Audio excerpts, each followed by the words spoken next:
मोदी सरकार गवर्नमेंट जो है आज तक जितनी भी कानूनें लाई है बोलती है और उसके उलट विपरीत करती है।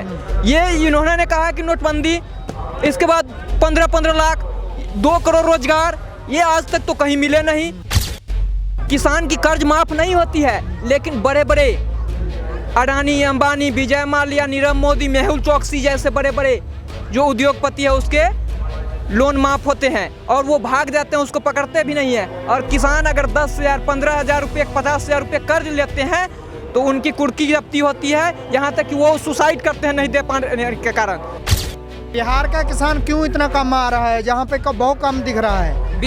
बिहार के किसानों को जो है खास करके जब 26 से 27 तारीख को आंदोलन वहाँ किए गए हैं तो बड़े लेवल पर वहाँ दबाने की काम कर रहे हैं। वहाँ किसानों को इतना मजबूर कर दिया गया बिहार में कि वहाँ किसान की जो स्थिति है वो ये नहीं है कि वो अपने आप में 10 दिन वहाँ खड़ा रह सके।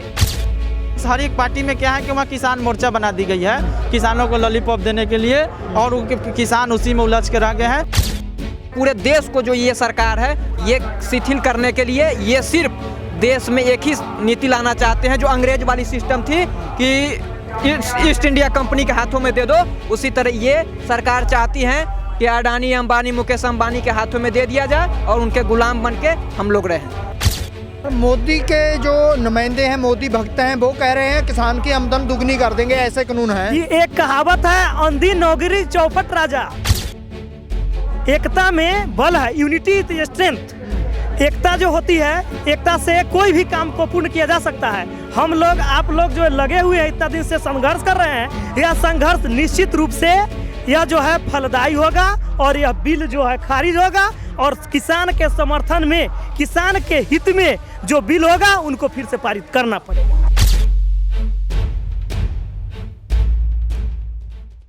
ਤੁਸੀਂ ਦੇਖ ਰਹੇ ਹੋ ਪੰਜਾਬੀ ਲੋਕ ਚੈਨਲ, ਮੈਂ ਮਨਵਿੰਦਰ ਸਿੰਘ ਟਿਵਾਣਾ। ਦਿੱਲੀ ਦੀਆਂ ਸਰਹੱਦਾਂ ਤੇ ਕਿਸਾਨ ਬੈਠੇ ਨੇ, ਕਿਸਾਨੀ ਅੰਦੋਲਨ ਚੱਲ ਰਿਹਾ ਹੈ ਕਾਲੇ ਕਾਨੂੰਨਾਂ ਨੂੰ ਰੱਦ ਕਰਵਾਉਣ ਲਈ। ਦੇਸ਼ ਦੇ ਕੋਨੇ-ਕੋਨੇ 'ਚੋਂ ਇੱਥੇ ਲੋਕ ਪਹੁੰਚ ਰਹੇ ਨੇ ਤਾਂ ਕਿ ਕਿਸਾਨਾਂ ਨੂੰ ਆਪਣੇ ਹੱਕ ਮਿਲ ਸਕਣ। ਕਿ ਸਰਕਾਰ ਵੱਲੋਂ ਕਿਹਾ ਜਾ ਰਿਹਾ ਹੈ ਕੁਝ ਕੁ ਲੋਕ ਹਰਿਆਣੇ ਦੇ ਤੇ ਪੰਜਾਬ ਦੇ ਰਲ ਕੇ ਇੱਥੇ ਦੇਸ਼ ਵਿਰੋਧੀ ਤਾਕਤਾਂ ਵੱਲੋਂ ਸਿਖਾਏ ਗਏ ਲੋਕ ਇੱਥੇ ਬੈਠੇ ਨੇ, ਪਰ ਅਸੀਂ ਦੇਸ਼ ਦੇ ਪ੍ਰਧਾਨ ਮੰਤਰੀ ਨੂੰ ਇਹ ਦਿਖਾਉਣਾ ਚਾਹੁੰਦੇ ਹਾਂ ਕਿ ਇੱਥੇ ਬਿਹਾਰ ਤੋਂ ਵੀ ਕੁਝ ਸਟੂਡੈਂਟ ਨੇ ਇੱਥੇ ਪਹੁੰਚੇ ਨੇ। ਇਹਨਾਂ ਗੱਲ ਕਰਾਂਗੇ, ਗੱਲ ਇਹ ਕਿਸ ਤਰ੍ਹਾਂ ਦੇਖ ਰਹੇ ਨੇ ਕਾਲੇ ਕਾਨੂੰਨਾਂ ਨੂੰ। ਹਾਂਜੀ, ਕੀ ਨਾਮ ਹੈ ਆਪਣਾ? मेरा नाम कौशलेंद्र कुमार है। ये कानून जो 3 कानून बिल है, कृषि बिल, ये पूरे देश को एक दशा और दिशा देने के लिए पंजाब, यूपी, हरियाणा और राजस्थान के किसान आज लगभग महीना से ऊपर दिनों से यहाँ बॉर्डर पर बैठे हुए हैं, अन्य अन्य जगह पर बैठे हुए हैं दिल्ली के चारों तरफ। आज देखा जाए तो बिहार से लेकर के जो स्थिति है, बिहार में भी मंडी ख़त्म कर दी 2006 में, वहाँ किसान की मंडी नहीं है, जिस कारण आज अनाज वहाँ जो है 100,000 रुपये क्विंटल धान ले रहे हैं और यहाँ तक कि बहुत ऐसे अनाज जो है बिकते नहीं हैं। और दूसरे ये है कि आज जो ये 3 कानून जो लाए हैं ये क्या करेंगे, ये बड़े बड़े बिचौलिए जो है वो खरीदेंगे, कम रेटों में खरीदेंगे और अधिक रेटों में बेचेंगे और ये किसान को क्या करेंगे, ये गुलामी की तरफ धकेलेंगे। क्योंकि आज जो इसमें क्या कहा गया, कॉन्ट्रैक्ट फार्मिंग। ये कॉन्ट्रैक्ट फार्मिंग में अगर हम क्या कहते हैं, आज एक पार्ले जी की दाम जो होती है वो फिक्स होती है कि ये 3 रुपये या 5 रुपये में होती है, लेकिन आज किसान की जो ये कोई भी फसल है उसका रेट फिक्स नहीं है और सबसे न्यूनतम समर्थन मूल्य और पूरे वर्ल्ड में सबसे कम समर्थन मूल्य इंडिया में मिलती है। सबसे अधिक अमेरिका हो गया, इसके बाद जापान हो गया, इस सारे सब जितने भी कंट्री है उसमें सबसे ज़्यादा मिलती है, लेकिन इंडिया में सबसे न्यूनतम लगभग वही 40-47 हज़ार रुपये कुछ मिलते हैं और वो भी 2 ही फसल पर मिलते हैं। तो देखा जाए तो ये खास करके मोदी जब से आए हैं तो ये एक तो किसान को शुरू में जो है सो ये हमारे कह रहे हैं कि हम 6,000 रुपये जो है सो साल में दे रहे हैं। हमें किसान को सोचना चाहिए 6,000 रुपये दे कहाँ से रहे हैं। सबसे पहले हमारी जो खाद की, उर्वरक की बोरियां आती थी वो पहले 50 kg की आती थी, अब वो 45 kg की आ रही है, 45 kg की, यानी हमारी बोरी से खाद निकाल करके और हम ही को जो है वो पैसा ट्रांसफ़र किया जा रहा है। आज जो है किसानों को जो है सो अनाज जो 1,900-2,000 रुपये क्विंटल जो होनी चाहिए जो तय होती है वो बिक रही है 1,500, 1,000, 800, 900 में बिक रही है। तो ये क्या कर रहे हैं, ये जो कह रहे हैं कि किसान की दुगनी आय करेंगे, ये कहाँ से कर देंगे? सबसे पहले इनसे मैं ये पूछना चाहता हूँ। और ये मोदी सरकार गवर्नमेंट जो है आज तक जितनी भी कानूनें लाई है बोलती है और उसके उलट विपरीत करती है। ये इन्होंने कहा कि नोटबंदी, इसके बाद 15-15 लाख 2 करोड़ रोजगार, ये आज तक तो कहीं मिले नहीं। ये खाली सपने दिखाती है और जो पुराने जो सारे बिल थे उनको इन्होंने इम्प्लीमेंट करने के काम कर रही है, जिससे किसान, नौजवान और गरीब इन्होंने ख़त्म करने के काम कर रही है। और अडानी और अंबानी की सरकार को जो है ये बड़े पैमाने पर, और ख़ास करके देखा जाए तो आज किसान की कर्ज माफ़ नहीं होती है, लेकिन बड़े बड़े अडानी, अंबानी, विजय माल्या, नीरव मोदी, मेहुल चोकसी जैसे बड़े बड़े जो उद्योगपति है उसके लोन माफ़ होते हैं और वो भाग जाते हैं, उसको पकड़ते भी नहीं है। और किसान अगर 10,000, 15,000 रुपये, 50,000 रुपये कर्ज लेते हैं तो उनकी कुर्की जब्ती होती है, यहाँ तक कि वो सुसाइड करते हैं नहीं दे पाने के कारण। तो ये देखा जाए तो आज धीरे धीरे हम तो ये बिहार से जो हम लोग युवा आए हैं, हम तो सोचे 3-4 दिन हम लोग यहाँ रहें और लोगों को वहाँ मोटिवेट करें, क्योंकि ये महीना से आप लोग 35 दिनों से बैठे हुए हैं। आप लोग पूरे देश के किसानों को जगाने का काम कर रहे हैं। आज नहीं, लेट से ही जगे, लेकिन जगना होगा उनको इस काले कानून के खिलाफ। अगर नहीं जगेंगे तो ये कहा जाता है डेथ वारंट ये साइन हो रहा है, क्योंकि आने वाले समय में आपके हमारे जैसे बच्चे अपने गार्जियन को ये माफ़ नहीं करेंगे, क्योंकि आज बोलने की समय है, आज लड़ने की समय है। तो आप अगर आज चुप रह जाएंगे। बिहार का किसान क्यों इतना कम आ रहा है, जहाँ पे बहुत कम दिख रहा है? बिहार के किसानों को जो है खास करके जब 26 से 27 तारीख को आंदोलन वहाँ किए गए हैं तो बड़े लेवल पर वहाँ दबाने की काम कर रहे हैं। वहाँ किसानों को इतना मजबूर कर दिया गया बिहार में कि वहाँ किसान की जो स्थिति है वो ये नहीं है कि वो अपने आप में 10 दिन वहाँ खड़ा रह सके, ये स्थिति करके उन्होंने रखी है। और ये एक वहाँ किसान जो है वो पार्टी पॉलिटिक्स में जो है वहाँ की सरकारें उलझा करके रखी हुई है। तो इससे अब से निकलना होगा और वहाँ के जो जागरूक तबके के लोग हैं वो आंदोलन कर रहे हैं। विपक्ष में भी जो लोग हैं वो लोग भी जो है सो कुछ सेमिनार के माध्यम से कुछ ऐसे छोटे छोटे कार्यक्रम को वहाँ भी जगाने की काम कर रहे हैं। अगर मान के चलिए ये आंदोलन लंबा होगा तो हम युवा लोग आने वाले समय में युवा लोग भी वहाँ जो है हम लोग आंदोलन खड़ा करने का काम करेंगे बिहार में, यहाँ से जाने के बाद। जी, क्या नाम है आपका? राजन चौधरी मेरा नाम हुआ। हम भी किसान परिवार के हैं। राजन चौधरी, क्या स्थिति है वहाँ पे? मंडीकरण तो नहीं, कैसे हालात हैं किसान के? देखिए वहाँ का किसान का बद से बदतर स्थिति है। आज पिछले कई वर्षों से आप लोग देखते हुएगा कि बिहार के किसान आजकल मजदूर हो गए हैं जो हरियाणा और पंजाब की तरफ पलायन करते हैं। अगर यह बिल पूरी तरीके से इम्प्लीमेंट हो गया तो किसान बिहार में और गरीबी आ जाएगी और विषम परिस्थिति हो जाएगी। वहाँ किसान किसानी छोड़ के बाहर के कंपनियों में मजदूरी का काम करेंगे। जो बिहार का किसान है वो जहाँ पे भी आता है लेबर करने के लिए पंजाब में, हाँ, वो लेबर करने इसलिए आता है कि वहाँ के किसान का कोई माहौल नहीं है, ना वह सिंचाई की व्यवस्था है, ना नहर की व्यवस्था है, ना वह खाद है, ना कोई चीज़ सुविधा नाम की चीज़ ही नहीं है। फिर भी वहाँ के लोग ना जाने पार्टी पॉलिटिक्स, हर एक पार्टी में क्या है कि वहाँ किसान मोर्चा बना दी गई है किसानों को लॉलीपॉप देने के लिए, और किसान उसी में उलझ के रह गए हैं। किसानी नाम की वहाँ कोई खास चीज़ नहीं है। चीनी मिलें बंद हो रही है, हम लोग के जिला में एकमात्र चीनी मिल थी वो बंद हो रही है। फिर भी वहाँ का नेता कोई बोलने के लिए तो अथी नहीं है। सारा दिन रात एक ही भक्ति में लगा पड़ा है जो बाद में देश की विकास। अगर ये कानून लागू हो जाते हैं, जहाँ पे चल पड़ते हैं, तो बिहार का हालात और भी खराब हो जाएगा, क्योंकि वहाँ का किसान जो है जहाँ पे भी आके मजदूरी करता है वहाँ पे मंडीकरण नहीं, पंजाब और हरियाणा में मंडीकरण था, तो इससे तो हालात बद से बदतर हो जाएंगे। वही तो हम कह रहे हैं कि कुछ लोग हमारे यहाँ के मजदूर वर्ग आपके यहाँ कमा के अच्छी स्थिति में आ गए, उनकी स्थिति बहुत अच्छी हो गई। अगर यह मंडीकरण बंद हो जाएगी तो आप लोग तो यहाँ पर उनको काम देंगे नहीं, तो वहाँ पे और बेरोजगारी हो जाएगी। बेरोजगारी होने पर तरह तरह के प्रॉब्लम होते हैं, अपराधी बढ़ते हैं, बहुत सारी घटनाएं घटने लगती है। यह सब उसका पूरक है। इसीलिए हम लोग चाहते हैं कि किसान के भले की कानून बने। किसी व्यक्ति की लड़ाई नहीं है, यह हरियाणा और पंजाब की लड़ाई नहीं है, पूरे देश की लड़ाई है। किसी मोदी से लड़ाई नहीं है, सरकार से लड़ाई है। सरकार को चाहिए कि कानून जल्दी से जल्दी संसद बिल ला के जल्द से जल्द इसको निरस्त करे और नए कानून को लाए। बिहार का किसान क्यों नहीं सहूलियत कर रहा इस आंदोलन में? क्यों नहीं आ रहे? बहुत कम लोग हैं। हाँ, नहीं आ रहे हैं क्योंकि उनके पास संसाधन की कमी है। आप लोगों के पास बहुत सारी गाड़ियां हैं, आप लोग पास में है चले आते हैं। हम लोग के वहाँ से ट्रेन भी नहीं चल रही है और जो सारे बंद करके रखे हैं, बस की भी सुविधा नहीं है। और किसान होते हैं अक्सर गरीब ही होते हैं हमारे यहाँ के। सरकार की तरफ से किया गया है ट्रेन बंद, बस बंद। हाँ, वो सारे बंद है। उसमें जैसे आप रिजर्वेशन 3 महीने पहले कटाइए तब जा सकते हैं। वेटिंग वाले को घुसने नहीं दिया जा रहा है, तो लोग कैसे आएंगे? हम लोग तो यहाँ पे पढ़ाई करते हैं, किसान परिवार के हैं, तो हम लोग सोचे कि हम लोग का आत्मा तो है किसान ही है, इसीलिए हम लोग सपोर्ट में आए हैं। हम लोग आपके सिर्फ आपका लड़ाई नहीं है, हम सबों की लड़ाई है। वहाँ पे सरकार की तरफ से पिछले दिनी कुछ किसानों पे लाठीचार्ज भी किया गया। हाँ, वहाँ दमनकारी नीति है। अक्सर ही किसान अपनी बातों को लेके जाते हैं तो पुलिस के द्वारा, पुलिस प्रशासन के द्वारा दबाया जाता है किसान। और वहाँ की सरकार जो है खास करके वहाँ पे बालू माफिया, गिट्टी माफिया, तरह तरह के माफिया का वहाँ राज चलता है।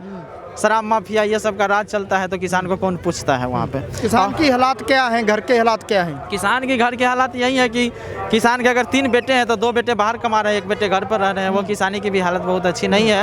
अगर वहाँ पे मंडीकरण हो तो फिर क्या हालात होंगे? अगर वहाँ मंडीकरण हो जाए तो वहाँ के किसान भी पंजाब और हरियाणा के किसान से कमज़ोर नहीं होंगे। मेहनती कितना होते हैं वो लोग आप लोगों की बताने की जरूरत नहीं है। हम लोग अपने भी मिट्टी से सोना उपजा सकते हैं, लेकिन सरकार के द्वारा हमें संसाधन नहीं दिया जाता है, जिसके चलते हम लोग पलायन के लिए मजबूर हो चुके हैं। आज अगर जहाँ पे सारा आंदोलन चल रहा है, किसानों की तरफ से ये कहा जा रहा है, पहले तो हरियाणा और पंजाब में था मंडीकरण, आज पूरे भारत में चाहिए, तो लग नहीं रहा हर एक वर्ग को जहाँ पे सहूलियत करनी चाहिए? देखिए, आप लोग जिस पंजाब से आते हैं, पंजाब हमेशा पूरे देश को राह दिखाने का काम किया है। भले ही उन लोगों को लगता है कि पंजाब हरियाणा सिर्फ अपनी बात कर रहे हैं, आप लोग पूरे देश की कर रहे हैं कि पूरे देश में। तो पंजाबियों को अत्यावादी बोल रहे हैं, खालिस्तानी बोल रहे हैं। अरे वो लोग जानकारी के अभाव में बोल रहे हैं। आके यहाँ देखें कि कितनी अच्छी व्यवस्था है। आपके घर की बहू बेटी है, आके यहाँ पर दूसरे के जूठे धो रही है, देश के हित में कर रही है, कितनी बड़ी बात है। तो इसीलिए वो लोग कम जानकारी के अभाव में कुछ बोल रहे हैं। ये सब नहीं बोलना चाहिए, आप लोगों का सम्मान करना चाहिए आंदोलनकारियों का।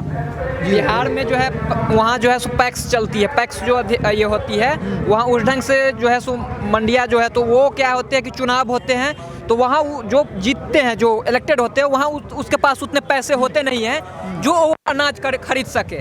और वो जो है वहाँ कोऑपरेटिव, जिसको कोऑपरेटिव बैंक के माध्यम से होता है, कॉर्पोरेट बैंक, हाँ, वो सारे बंद हो चुके हैं। वो इतना वो सब चंद लोगों के हाथों में चले गए हैं और भ्रष्टाचार के एकदम पूरे जो है सो अड्डे बन चुके हैं। इसीलिए वहाँ किसान की स्थिति दयनीय है।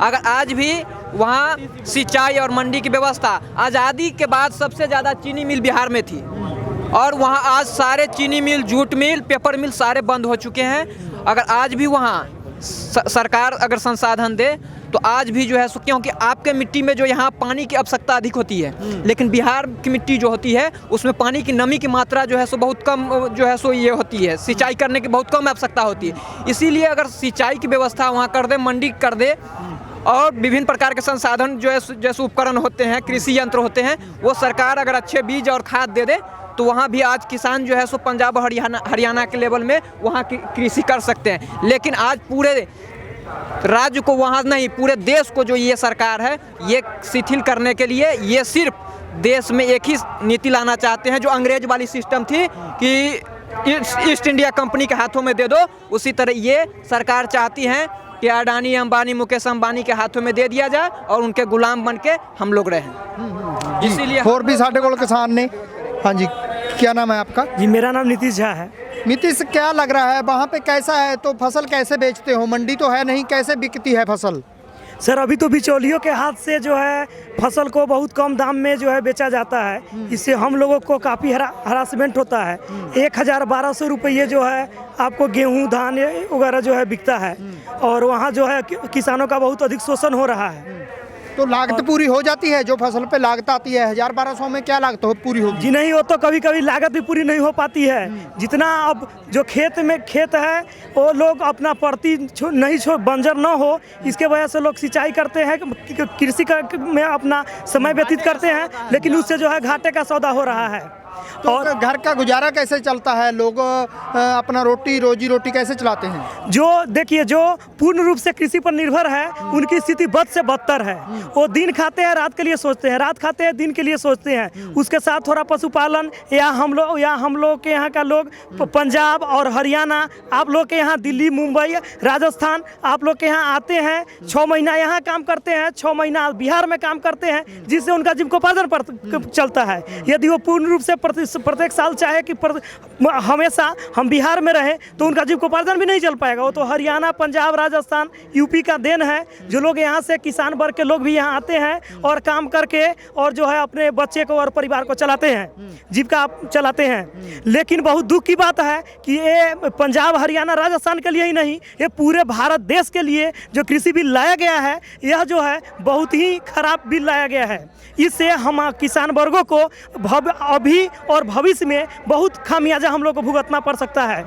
अगर जहाँ पे ये बिल लागू हो जाते हैं तो देश की हालत बद से बदतर हो जाएगी। अभी वहाँ के किसान आके जहाँ पे मेहनत करते हैं, क्योंकि जहाँ पे थोड़ा MSP है, रेट सही मिल जाता है। अगर ये कानून लागू हो गए जहाँ पे भी 1000-1200 हो गया तो वो किसान क्या करेंगे? सर तो वो किसान की स्थिति और खराब हो जाएगी, उनका जीविकोपार्जन भी होना मुश्किल हो जाएगा।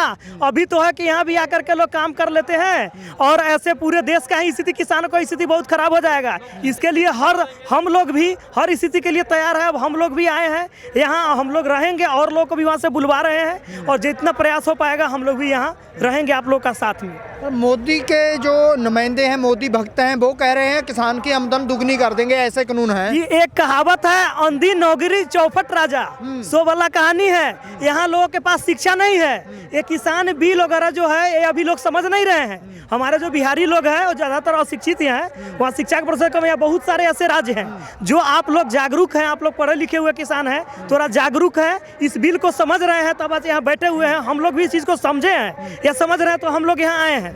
लेकिन हम लोग भी धीरे धीरे उन लोगों को जागरूक करेंगे और जागरूक करके यहाँ भी लाने का प्रयास करेंगे। और बिहार में कुछ दिन पहले जागरूक लोग हुए भी थे, लेकिन वहाँ भी आपको जो है तानाशाही सरकार है, बीजेपी के समर्थन में सरकार चल रही है, तानाशाह सरकार है। वहाँ डंडा चार्ज कर दिया जाता है पुलिस प्रशासन के द्वारा और किसान के पास उतना जो है बलबूता नहीं है, उतना सोर्स पर भी नहीं है कि लोग वहाँ स्टैंड कर सके।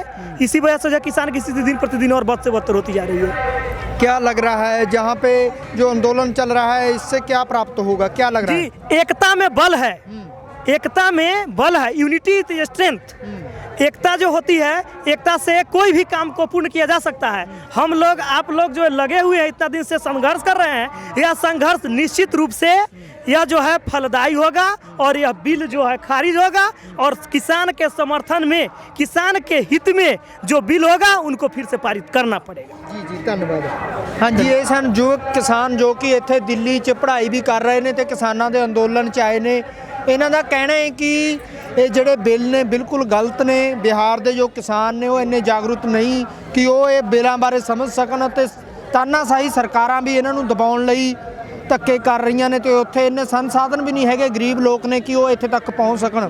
पर इन्हों का ये भी कहना है कि असीं इत्थों जावांगे, किसानों नूं जागरूक करांगे तो इत्थे लैके आवांगे, काले कानून जरूर रद्द करावांगे।